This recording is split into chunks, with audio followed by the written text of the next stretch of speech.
This game-changing battery plant will help guarantee that Ontario is at the forefront of the electric vehicle revolution and ensure we remain a global leader in auto manufacturing, just as we have been for over 100 years.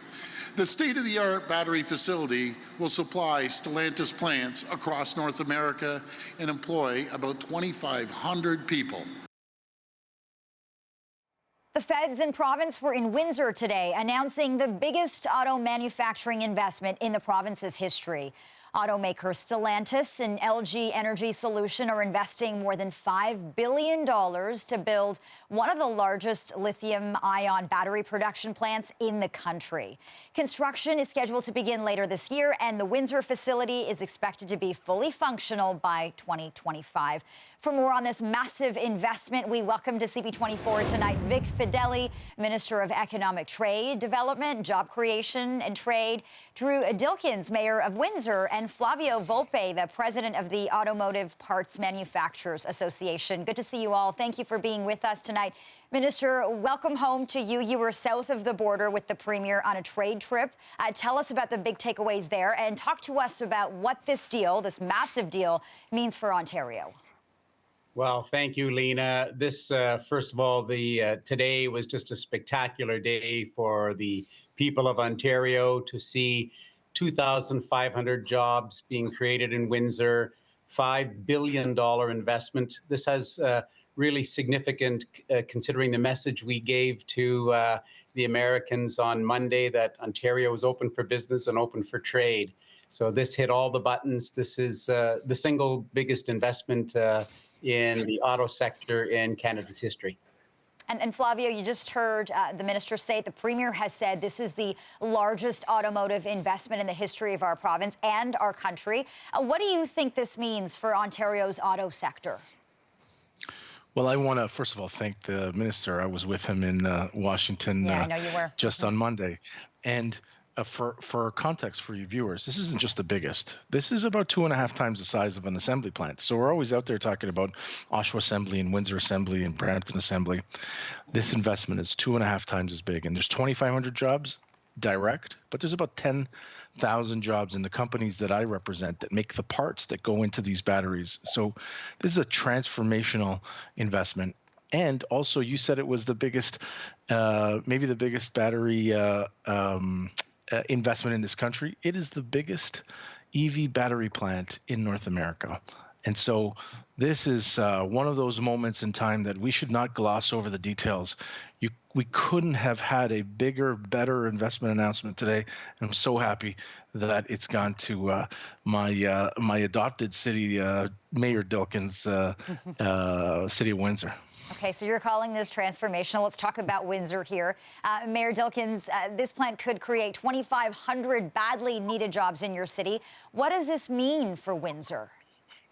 Well, this is massive, and I thank the minister who's on the call and Flavio for his advocacy as well, and the Premier and everyone who played a hand in making this happen. And people should know that Windsor was the home to the first automobile manufacturing plant in Canada in the early 1900s. And so to be home to Canada's first electric vehicle manufacturing plant is just an absolutely incredible day for the community. And to know that this joint venture between LG and Stellantis is directly connected to the Windsor assembly plant where we make the Chrysler Pacifica minivans here, I think just provides so much relief for people in the community. And it certainly cements our position not only as the automotive capital of Canada, but also as the automobility capital of Canada moving forward. Flavio, how does this help Windsor-Essex negotiate and compete with the U.S. and Mexico, something that region has struggled to do for a number of years? Thanks for asking me that. You know, over the last, let's say, 10 to 15 years, a lot of those new automotive investments have ended up down in the South and in the Southeast, chasing a lower dollar labor value, chasing the commoditized advantages that come with being in these new low-cost jurisdictions. In the electrified automotive world, what matters most is, do you have the cluster of companies that can support these advanced products? Do you have the types of people, the training of people that support that? And then how close are you to the to the critical minerals, the processing, and the final customer, which is that assembly plant. Windsor is in the middle of this incredible radius that includes Michigan, Ohio, Indiana, Ontario, and Quebec, that has the unique position of being on this side of the border. So all of those new goods that go into batteries that in some cases have hazardous materials labels on them before they get processed, they'll get processed in Windsor. They'll be turned into batteries in Windsor. And if you want to sell batteries, if you want to sell electric cars around North America, there actually isn't a better positioned location than the one that LG picked today.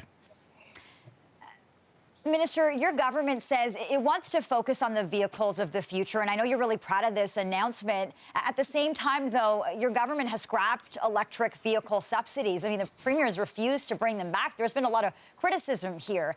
How do you convince regular Ontarians to go electric if you don't offer EV incentives?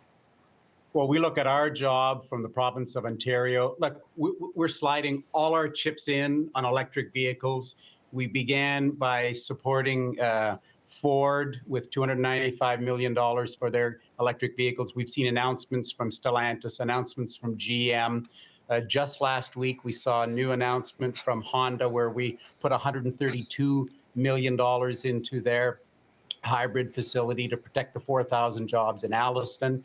3 weeks ago, we put $500 million into Dofasco to make the green steel that's required to make clean electric vehicles. We're supporting Flavio's parts manufacturers through a program that his organization is running to support the parts makers, the tool, the die, the mold makers. We're supporting the tech side through Olven, Ontario Vehicle Innovation Network. And then just last week, the Premier and myself and the Minister of Northern Development and Mines were outside of Thunder Bay announcing our critical mineral strategy. So for the first time, Northern Ontario will be involved in the auto sector for the first time in 100 years. So we are putting in billions of dollars on the manufacturing side, where the jobs are. That will be the support that this Premier in this province of Ontario is playing. That's the role we're playing. Right, but you're not offering EV incentives. I'll move on, though. Your government hasn't revealed that, or I'll let you go ahead and respond to that. But we're offering billions into the manufacturing of it on the supply side. That was where we feel is the best use of taxpayers' dollars. Okay, and speaking of the taxpayer, your government hasn't revealed the true cost of this deal. It's only said it's hundreds of millions of dollars. We know the Premier's office says it can't disclose this information because that would compromise Ontario's negotiating position for future investments. Does the taxpayer not deserve to have that number, though? Can you not be more specific? Yeah, they will know. First of all, our number and the federal number match. They're equal dollars. But we're in the middle of negotiating with other battery manufacturers as well. And, you know, we certainly don't want to give away our negotiating position, but the public will certainly know very shortly. They know the Honda was 132 million. They know that Ford was 295 million. They knew that Dofasco was 500 million. All of those didn't have a competitive edge. But right now we're negotiating worldwide for additional battery plays, which we hope to bring to Ontario. We just don't want to show our hand, but the public certainly will know in due time. Okay.